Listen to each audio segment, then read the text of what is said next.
Hi friends, for this video, susubukan natin gumawa ng carrot halaya. Possible nga bang pwedeng gawing halaya yung carrot? Masarap kaya ito? Yan nga yung mga tanong na hindi mawala-wala sa isip ko, kaya talagang pinush ko nang gawin ito. Kaya samahan niyo akong alamin kung masarap ito.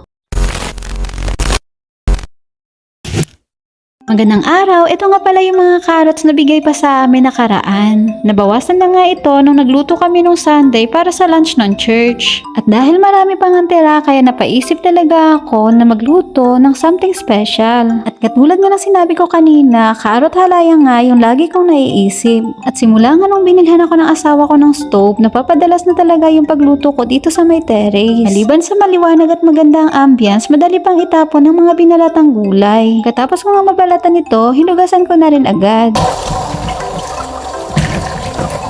Tinanggal ang medyo mga bulok na part para hindi maapektuhan yung lasa. At para nga mapalambot ng maigi yung carrots, dito ko na lang ngayon ginawa sa main stove. Bale yung naiisip ko nga process ay katulad lang sa ube halaya. Kaya pagkatapos ko nga mapalambot yung carrots, pinalamig ko muna yan dito sa labas. At habang pinapalamig ko nga ito, bumili muna ako ng iba pang ingredients na kailangan. Bale kung ano nga yung mga ingredients ng ube halaya, yun din nga yung pinamili ko. Kauwi ko nga, chinek ko rin ng sagdat si Bia. Ang sarap pa rin nga yung kanyang tulog. At walang talaga ako sa batang ito dahil hanggang sa pagtulog, yakap na yakap niya pa rin talaga yung kanyang backpack. Salamat din pala sa nagbigay nito kay Via. Umakyat na nga ako sa may terrace para masimula na yung paggadgad ng carrots. Habang nagagadgad nga ako ng carrots, unti-unti nang kumakapal yung fog sa paligid. Medyo napapatagal na rin nga ako sa paggadgad. Mabuti na lang naisip ko na meron na pala kaming food processor ng baby pa si Via. Kaya pagkatapos ko nga malinisan, tinuloy ko na lang yung pagdurog ng carrots dito.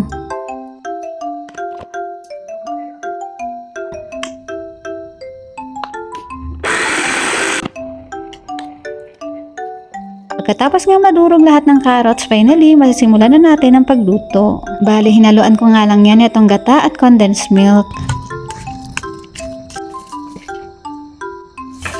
Dinagdagan ng konting asin at asukal, pambalance ng lasa.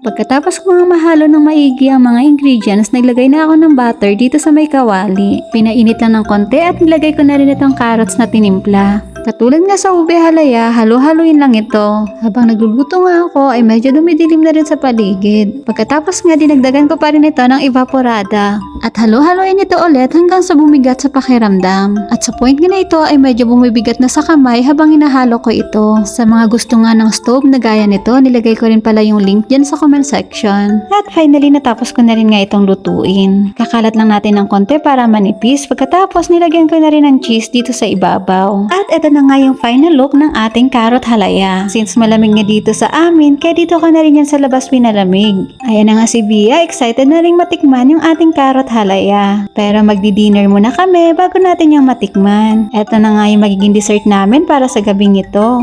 At para nga sa ulam namin, bumili lang kami ng pare sa labas. At bago kumain, binabalik namin sa Diyos ang pinakamataas na papuri at pasasalamat sa buong maghapon na ito. At dahil tapos na yung dinner, titikman na natin ngayon itong carrot halaya.